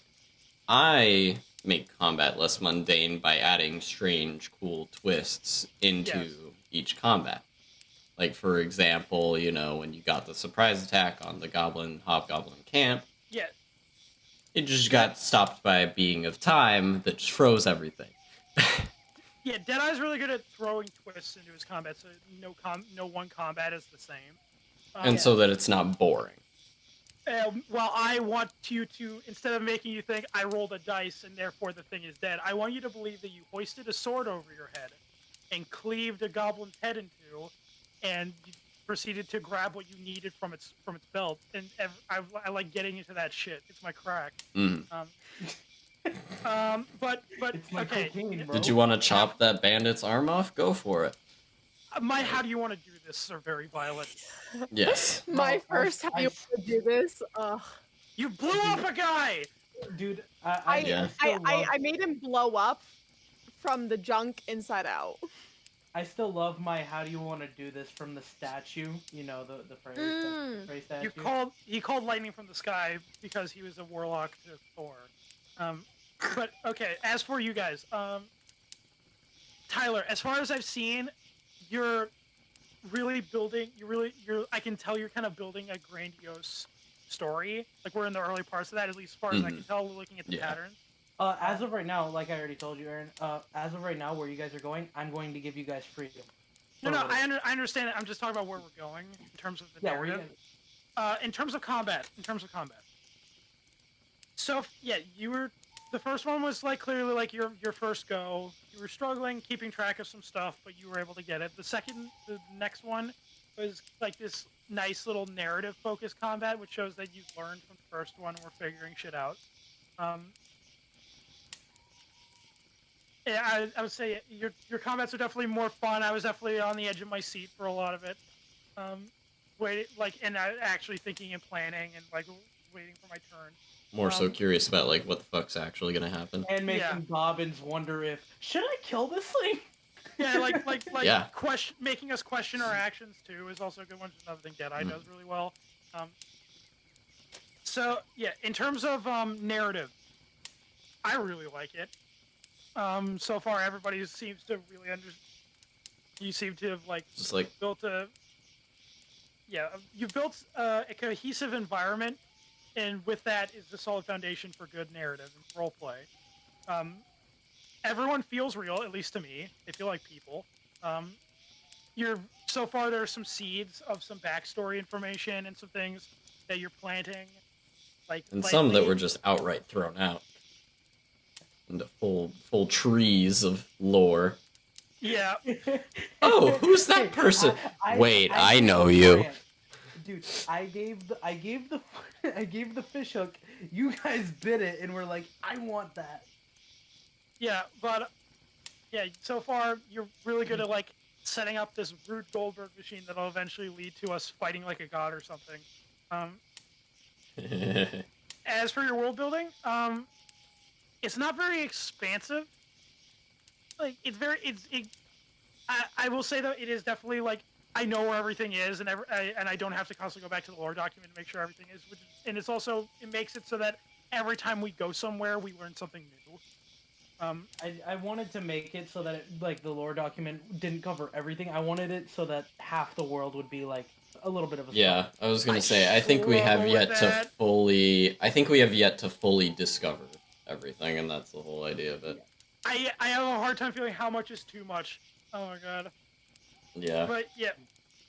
I'm just as- giving the base understanding of stuff. As for you, Yeah. Deadeye, your combat is very well thought out. You clearly like this wasn't like I was drunk and I took this stat block, messed with some of the abilities, threw this together. Just like, oh shit, I have combat in 2 minutes, like, yeah. You clearly took account of our strengths and our weaknesses and built a combat that would make a good challenge. And even then, when we think something's going to go right, it goes left, keeping us on our toes constantly. And you always sprinkle in nice narrative moments into the combat, so it doesn't become like a drone of numbers. And narrative, you're as much as like in terms of overarching, probably it's generally like point A to point B.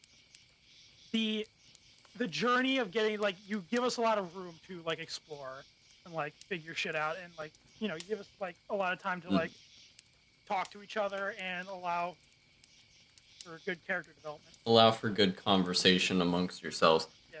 If anything, I probably feel like I lack in terms of like being able to encourage character growth myself. I just kind of rely on you guys to do it yourselves, and maybe that's something I could work on. But yeah, I'm a story goblin, so even if And you I'm a don't combat give me a goblin. direction- yeah, if you don't give me if I'm playing a game I'm and a dice you don't give goblin. me a narrative direction, I'll find one.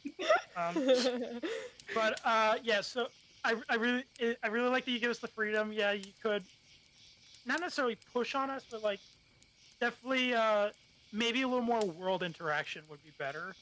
That's all I can really say in terms of criticism.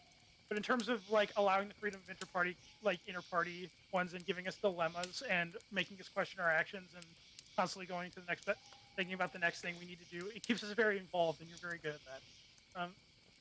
keeping a central goal is something I'm good at maintaining. Yeah. I guess would be a way to put it. As for world building, you don't really expand upon a lot of your world, which is really good in some aspects. In this, for example, the world of the first campaign didn't have a lore document. We just learned about it as we went. Correct. Yeah. So you're very good at that slow burn build up of information and learning more. It keeps like, yeah, and I genuinely enjoyed like going to the next town. Like, what's this town do? What's the What's this culture here, area? etc. Yeah. Yeah, admittedly, it was a bit of me being lazy, but it was also me like, oh, I could leave this as an element of mystery for them to, It was actually still- want to go explore. It was still genuinely enjoyable and very approachable in terms of like, oh, there's not like a million things of lore which you need to memorize, which is my weakness. I throw too many things out there in the beginning. Better than not having enough, though. Yeah, it's very like you don't need to know everything. We'll discuss what you know during character creation, and we'll go from there. Exactly. And yeah, overall, both very enjoyable. You definitely, I mean, yeah, there's stuff. Everyone has stuff they can work on, but what you guys have in your strengths, you work very, very good at. Clearly, a lot of thought going into it. I like to kill it at combat, literally or metaphorically. That's the question. You're definitely. I have yet. Wait. I have yet. You're a very good Hold on. Oh, Do I wait, have another yet? thing. I have yet to kill a player. That is true. Meanwhile, there's me. Yeah. I plan on killing a character. I have yet to kill a character. I've I never. haven't killed. I've I thought haven't about killed that. anyone either. I've thought about that, but I've never actually thought about that. The Oh, time my huh. character nearly died in Tyler's. Oh, wait. But Yeah. that was all you guys Dead- killing her. Deadeye, one more thing. Yeah. Go ahead. Second session. You are So- really in the fact of like, yeah, waiting on the build up as you go. You are really good at giving shit on the fly. Improv is my specialty. Whenever something goes in the opposite direction you plan, you immediately throw something together and it doesn't feel rushed. Yeah. Yeah, no. I remember when I watched the Between the Sheets episode for Sam Riegel, he just kind of talked about his improv career as a kid, and I'm like, that's kind of where I sit in terms of D&D. Like, yeah, just that's kind of where I took everything, and that's what I like doing, honestly. You read the room and you go from there. So Exactly. I wouldn't necessarily say you're a railroad. You're building the rail as you're going. That's actually a good way to frame it. It's just like, I build the rail to a certain point, and then you probably get like halfway down that rail, and you're just like, oh, we're gonna go off the rail anyways. Ooh, and like, shiny. well, shit. And then I start laying down new rail, and then I send that rail 5 miles out, Yeah. and you're like, oh, You're like we're gonna the branch Phineas- off only- again. Like the The Phineas and only Ferb, and you're just like, real- I'm gonna build a railroad. Exactly. Now, The today. only real criticism I could say you should probably work on is, I believe, yeah, I talked about this with Slav, is like, there are sometimes where more world integration, not integration, interaction, maybe. General world freedom, not Yeah. being like, oh yeah, here's central goal, go do it. And There are the world's sometimes telling you where to it's go like, do it. Even though our inter-party narrative is still really good, it does sometimes feel like we're in a bubble, but Hmm. that's not itself is like a major bad thing. It's just like a thing to consider. It is a thing that is Just exists. realized, Is Fuck. Aaron, if we do my session tomorrow, either tonight or tomorrow, we have to make your new elemental wolf stat block. Yeah, I know. it wouldn't But- take that long. As for you, Spicy, 12 out of 10. Yeah, You everybody didn't give her a give round of me applause. a prime number. God We damn don't it. care. We literally don't care. I did Alright, that, but I like prime don't do numbers. that. Don't do that, Deadeye. It's so fucking mean. We're recording a podcast. Yes, I know, it's a meme, that's the point. Yo, guess what? Guess Actually, what? 12 is my Excuse me. favorite number, so thank you for that. Okay. All right. As for you, Spicy, as a player, Mm-hmm. give us some things about combat, narrative, world building about each of our games because you're in all of them. Yeah. That you like, and even don't be afraid to throw in like, this is something you could work on. You fucking So, I'm gonna start with Tyler because I was thinking about this. Is that the one thing I really like about Tyler's is that I feel more inclined to think about my character's actions like in depth. There are more than one instance where after a session I spent like 2 hours thinking about what my character would do Oh god. in a situation. Yeah, I me feel you like were on Tyler- a call one night for like And 3-4 I was hours, and snowballing you it. were freaking out. You were It was freaking out because I And didn't. that was I the had like night. That he was the developed night I such a sat with. good moral dilemma for my character. You guys beat the sense into him. Let me. Yeah, just say that. For Literally. context, second session in, my character has a PTSD flashback and sparks a PvP with everyone trying to kill my character. Was that second or third? Okay, so to specify, my character was so people were sticking their nose into my business, talking about Yes. things that I didn't want to talk about, and I was rightfully upset that people were snooping on me, and as a result, like basically one of the characters who was a rogue, was listened in without my permission on a conversation I was having with another character about my past, which was Deadeye's, I think. Mhm. And me and Deadeye's characters had an agreement, and I was close friends with another character, who was a halfling with a bear.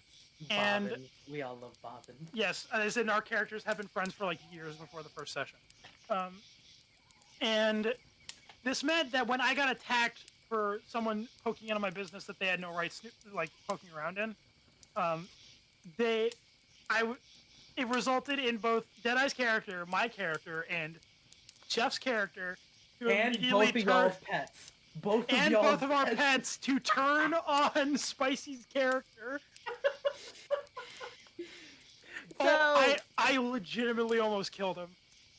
yeah, the only reason Right. No, You were one attack Ty- away, bro. Tyler was DMing me and he's like, "What do you want to do if your character dies?" I gave her an ultimatum. I said, it might require swapping around some shit, but I can give you a cleric multi-class.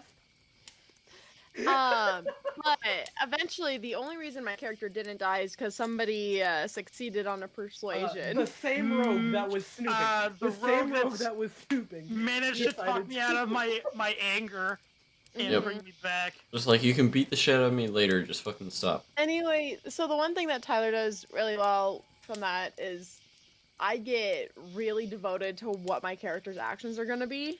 And I think the way he builds the world, I get like, I don't know. I just get more in my character's mindset with his.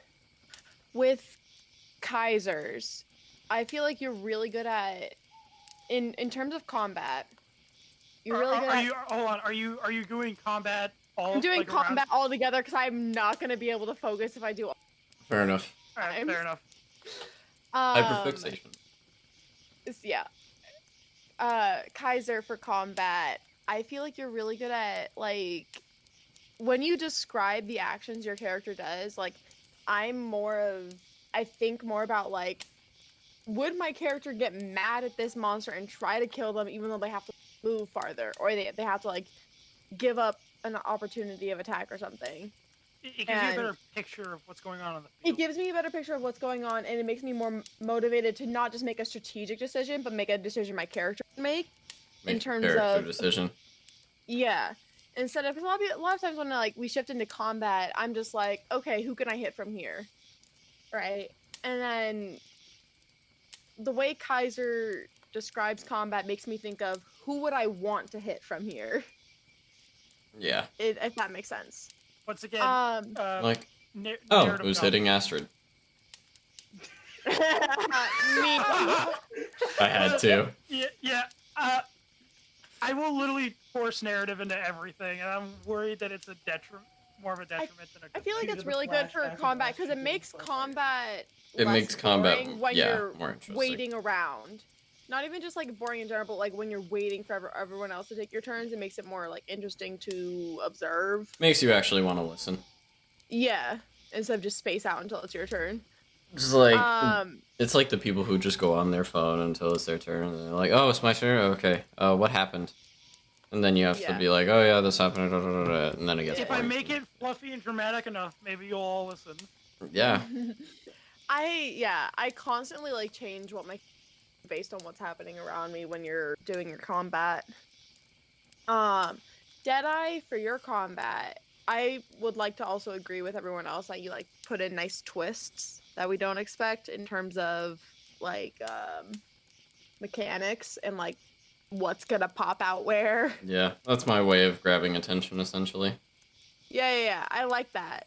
And the whole thing with when we were attacking like the camp, Yeah, and the then goblins somehow goblins. we failed to track them in the woods, and that whole thing. I don't know. I feel like you handled that bit really well. Yes, Now for I too like freezing. time. Narrative. Narrative wise, I feel like Deadeye could work a little bit more on relating characters to each other, but not like making the characters relate to each other, but like, I don't know, Like makes it make string- more sense as to why each character's like together. And, like, string what their backstories end goal together is. or something. Yeah, if that I makes tried sense. to pull some strings in mind for that. That hasn't already been obvious. Okay. Admittedly, I was kind of seeing the group, and this is, I don't want to say like it's on you guys, but it's definitely difficult when you have a very strange ragtag set of character People or from different yeah. dimensions. Yeah, literally people from different worlds, and that's the kind of the whole idea of this in particular is that it's supposed to be very different. I will vouch for Deadeye here in saying that it is a very difficult to string things together. There's a lot of different aspects you have to take into account, especially dealing with characters who are from different worlds. Literally Frederick, the whole we had kind of discussed this before it had started. Or excuse me, jeez, my throat is giving out on me. Frederick is Jeff's character who's from Warhammer Fantasy. He's from Warhammer Fantasy, which has very little I say very little. Yeah. And the idea of it is like, oh, there's all these monstrous races, they're all terrible and they should all be killed. And him evil. Yeah, and him being plunged into a setting where there's literally a lizard man sitting across the table and a demon. My lizard man forced himself on it. And literally a demon. He's like, why the fuck am I here? I don't like this. And that was kind of the whole idea of getting all of these characters together and want to work through those differences. I would say my character definitely helped keep him from attacking other people. Yeah. I mean, my character was the smart one that went, maybe we shouldn't attack the godlike being. Yeah. But go on. Continue on. I didn't mean to completely bash your point, but that's kind of like No. Yeah. Yeah, I get it. And that also makes sense considering I've only been in that campaign. I don't really have anything else to base it off of. I was also going to mention, this is your only experience of it, and obviously it's very different than the other two. Yeah. And kind of making that make sense is a little hard. Not to mention I'm not that far in. Was in my game, and that was her first time playing D&D, period. So... Yeah. And plus we're not even where you have yet to get very far in terms of character development and campaign-wise anyways. So... Yeah. Still a fair point, nevertheless, but I just feel like that was intentional. Yeah. But if it were a normal campaign, absolutely, I think that would be an important part. And then, otherwise, narrative's good. I feel like, narrative's pretty, Pretty much. I set the rails down as I go. Yeah, I feel like in terms of, narrative, comparing you and Kaiser is, you're really good at bringing interesting characters in. And Kaiser's really good at making mundane characters seem interesting. If that makes sense. That's a very good way of putting it, yeah. So yeah. I could compare it to, oh god, what was the kobold's name? I'm forgetting it. Sickle? That's what I could not remember it for the life of me. Kobold? Sickle the Alchemist Artificer Kobold. A simple trader, an alchemist, an alchemist who sold Rage in a Bottle, and we adopted and bought, basically. And I think that's a prime example of what you're saying. And in my case, I could literally just say Alton. He's a very strange, interdimensional, mysterious, godlike being. That's controlling everything. To the table. Deadeye brings when he brings an NPC into the game, he already knows what they're gonna do, even when it's on the spot. Me, I literally thought Kobold drug dealer, and then it just snowballed. Yeah. Kobold drug dealer. That's actually alchemist. Yeah. Well, and then alchemists are just Kobold. Yeah. Basically, yeah, that makes sense. I also feel like the good thing that Kaiser does with narrative is taking a character's tragic backstory and incorporating it into their future actions instead of just being like, oh, this is their tragic backstory, it's gonna exist there until we meet their big bad. And then Kaiser's really good at making sure their big bad is constantly present in some form. Yeah. My big bad. And he was good. At twisting. You're like that twisting backstories, aren't you, Kaiser? Yeah. My character, for fucking context, In Yeah. in most context cases. for me yeah. personally is my character one desire, only goal in the game, literally the only end goal she has. She doesn't care about big bads. She's like, I want to reunite with my brother. And Kaiser's like, you know what? That brother works for the big bad. No. He's evil and he wants to murder you. So how about no? And I'm here's like- the thing: this wasn't out of nowhere. I made it sound like he's like, yeah, he's got a good point, but it may have been one forced out of like a one-sided ignorance or like a bad situation, but it was still Yeah. a point he genuinely could have, like, you genuinely could have seen him coming to Yeah. believing. And Yeah. then so that's basically- in terms of narrative is like the character development is definitely there. Yeah, basically she had to leave her brother behind. She was forced to because their city was falling apart, and he grew up, especially getting like groomed into hatred by the big bad, to believe that she left him to die. When in reality, he was too sick for me to take with me, and he would have died if I took him with me. But I couldn't stay because then I would have died. But yeah, go on. So we're on narrative, right? Yeah, and I Tyler in terms of narrative, like I mean, there's not really anything much to base it off of because we're only a few sessions in. Mhm. But in terms of narrative, it's pretty good. He was very good with helping me develop my backstory for my character. It terms was of the that much. same night that you were having that fucking character dilemma, and I was Yeah. like, you have the backstory written down to justify all your actions, and you were like, it's all in my head. I don't really know how to write it down. I forced you to sit for like an hour to type it. And then Slavic's he also made, really bad with that.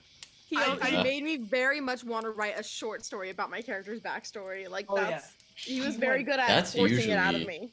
That's usually how I kind of frame backstories. It's like, oh, here's a short little story about, what the character's gone through. And he was good at making me make decisions too. Because a lot of times I'll be like, okay, what if my character did this? And Tyler would just be like, not even answering my question. He'd be like, is your character doing that? And then I have to make the decision. I can't just like make him make it for me. I would literally be like, are you doing it or not? Like, I'm not the one that's choosing. You're the player here. A good way to do it for people who have a hard time like writing stuff down is to write it for them. What I'm saying is basically record their verbal vomit as you talk to them about their backstory. Like write down your own notes and then give it back. Yeah. Well, here's That the was thing. that with was the good for little- me having like a developed character campaign.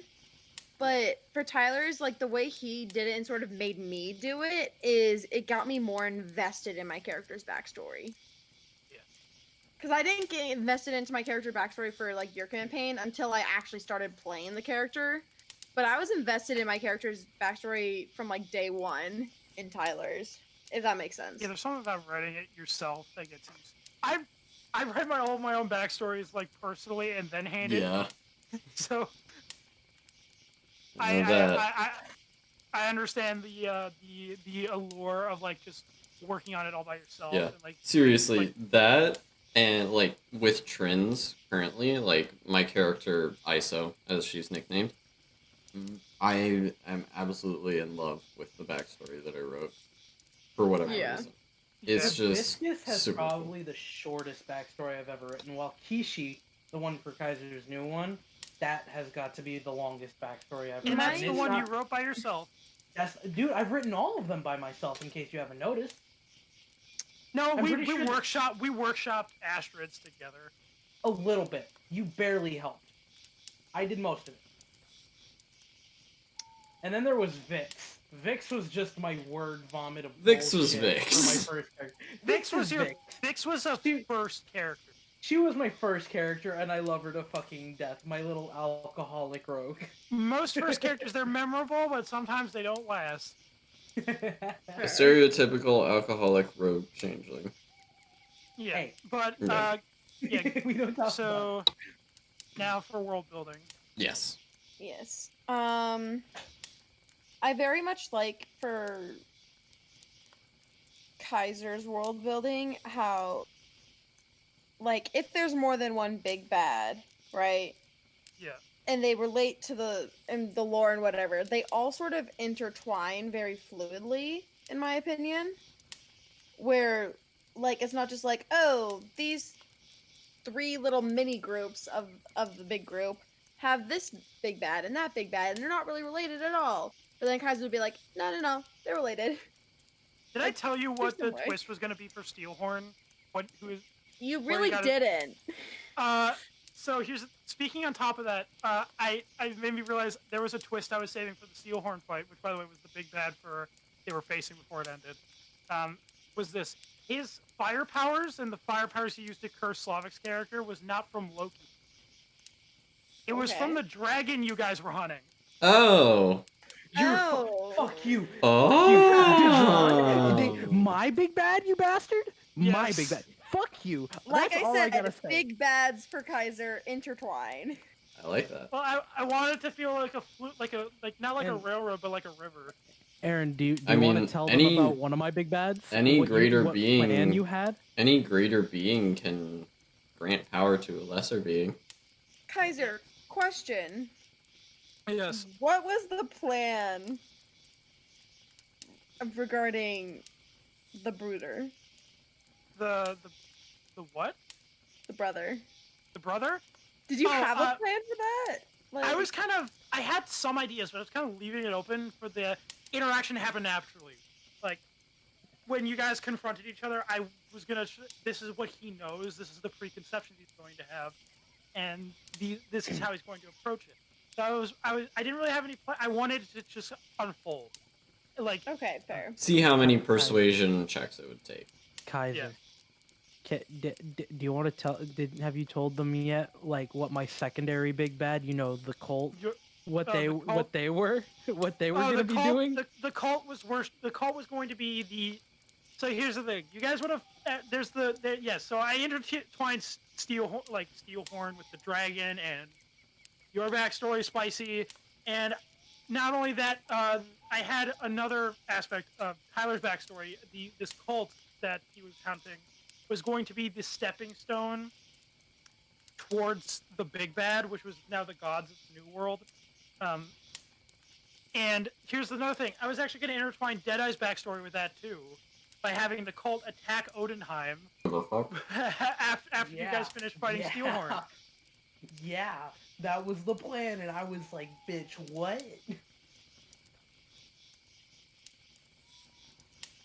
All right then. I like intertwining everything. It makes everything feel. Plus, it makes everyone interested. I mean, hell, I'm trying to intertwine you guys as much as I can. But yeah, go on, Spicy. So yeah, that's that for Kaiser's world building. I think it works very well in a sort of like meta way. I can't really say anything about Tyler's world building because We have yet to Like get I that said- far in. we've yet to get that far in. After next session, I'm literally going to let you guys take sandbox control, sort of like how Matt Mercer did it after the first town, where he was like, "Here's the map, choose where the fuck to go." That's how I'm gonna start my game too. It's gonna Yeah, be that's- definitely more open, so you guys can like get some sort of footing Yeah. before we start introducing the big bads and the backstories.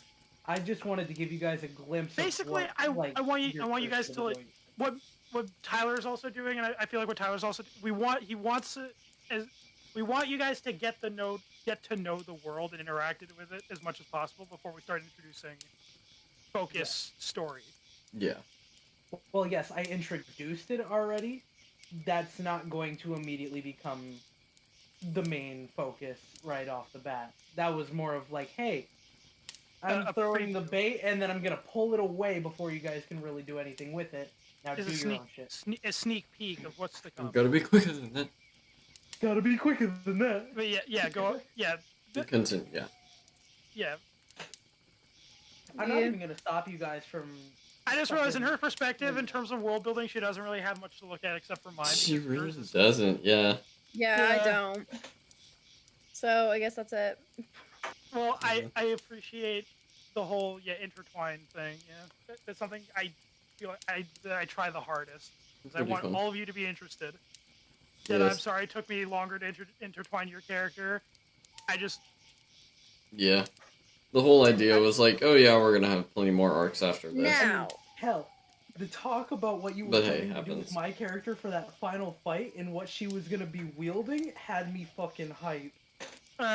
We can The talk only- about we can talk about this interpersonally. The only other yeah. thing I wanted to mention for Kaiser's not really related to any of the three categories, but I really like the way Kaiser handles derailing and how he actually makes it, I don't know, more fun and less like, hey, this is pure chaos. It's like, when No, your no, no, no, no.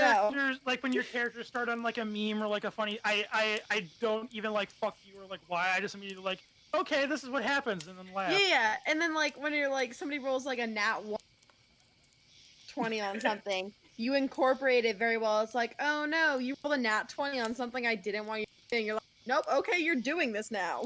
Like Hey, with the that sounds dungeon. like me. I that sounds ruined the like- dungeon. You guys basically killed the dungeon early Yeah. by through a successful casting of Dispel Magic, and I was upset, but I was like, you know what? Good on you. It happened. But Yeah. no, that Very sounds a lot like what happened with me and Kaiser in my campaign, where I was like, roll your history check to see if you recognize this wraith. Fucking immediately rolls in that 20. I was like, fuck! I Yeah, was really hoping to just mentally fuck with you for a while. but yeah, I feel like the best mark of a DM is to the thing that makes a DM good is the ability to roll with the punches. Like for example, Deadeye, you're the prime example of this. You with the whole building rails, all you do is roll with the punches. All I do is improv.